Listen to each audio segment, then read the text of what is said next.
16वीं शताब्दी में बनकर तैयार हुआ ये मकबरा नाई का मकबरा है और हुमायूं टॉम्ब के अंदर ये मौजूद है, जहां मुग़ल अगर कहे जाएं तो मुग़लों का कब्रिस्तान कहा जाता है हुमायूं टॉम्ब। यहाँ पर मुग़लों के कई सारे ख़ानदानी अहलो अयाल और रिश्तेदारों की कब्र है, उसी में शामिल है ये नाई का मकबरा यानी कि बार्बर्स टॉम्ब। अगर पुरानी कुछ इतिहास की किताबों और उनको समझा जाए तो नाइस टॉम्ब यानी कि जो बार्बर्स टॉम्ब है ये बादशाह के जो सबसे ख़ास एडमिनिस्ट्रेटरों में से एक रहे, जो उनके फैसिलिटी मैनेजमेंट यानी कि जो घर के अंदर जो काम होते हैं उनको देखा करते थे, और उनका ये मकबरा है जो बादशाह के बाल कटवाया करते थे, काटा करते थे, उनकी ये पूरी टीम थी। तो उनके ये हेड हैं नाई, नाइयों का मकबरा उनका ये कहलाता है। ये देखिए हुमायूं टॉम्ब है इस साइड, और इसी के साथ लगा हुआ मौजूद रेड स्टोन से बना हुआ 16वीं शताब्दी का ये शानदार मकबरा। तो बेहद खूबसूरत ये मकबरा है, और इस मकबरे की खासियत ये है कि पूरा रेड स्टोन से बना हुआ है, और पूरा रेड स्टोन से बना हुआ ये मकबरा। लेकिन अफसोस की बात ये है कि पेड़, पंखड़ी, फूल, पत्ते यहाँ पर हैं, इसको सही से मैनेज नहीं किया जा रहा है, इसको सही से देखा नहीं जा रहा है। और यही वजह है कि अब एक अगर ये इमारत देखी जाए ये बेहद खूबसूरती से मैनेज की गई है, लेकिन वहीं दूसरी तरफ ये इमारत जो है ये बदहाली का शिकार है।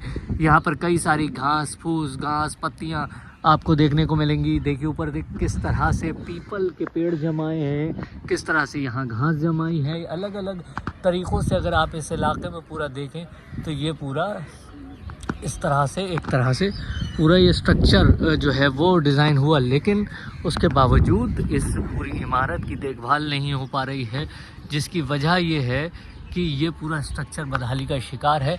कई सारे इसमें कंस्ट्रक्शन के ऐसे काम हैं जो मौजूदा वक्त में होने चाहिए। अगर आप देखें तो लकड़ी का दरवाज़ा शानदार है, और इसी के अंदर मौजूद है एक मर्द और एक औरत की कब्र जो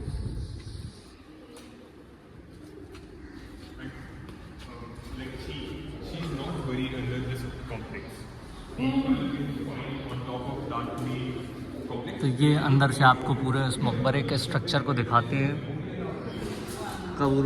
कबूतरों ने पूरा यहाँ पर अपना बसेरा कर लिया है।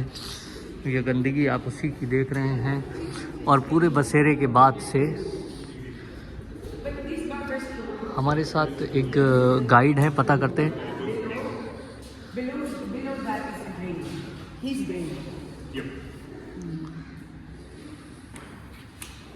बेहद खूबसूरती से इसको डिज़ाइन किया गया है।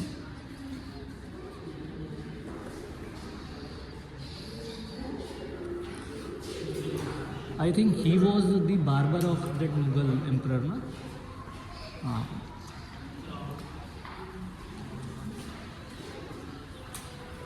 पूरा ये स्ट्रक्चर है बहुत शानदार, बहुत बढ़िया तरीके से इसको पुराना पूरा डिज़ाइन किया गया है। तो अगर आप देखें बस, लेकिन अफसोस की बात यह है कि आशिकों के किस्सों के साथ ही लोग इन इमारतों पर उल जलूल चीज़ें लिखकर चले जाते हैं, और कबूतरों ने यहाँ बसेरा कर लिया है। तो हेरिटेज साइट होने के बाद भी, एसआई के अंडर में ये साइट है, उसके बाद भी इस साइट पर ये नाकदरी देखकर थोड़ा दर्द होता है, थोड़ा अफसोस होता है। कितनी खूबसूरती से उस दौर में बनाया गया होगा। मैं अभी जब अंदर गया तो कबूतरों के पर वगैरह जो थे वो इसी तरह से उड़ रहे थे, और शायद मेरे मुंह में कुछ ऐसी चीज़ आई है जिससे थोड़ा इरिटेशन हो रहा है।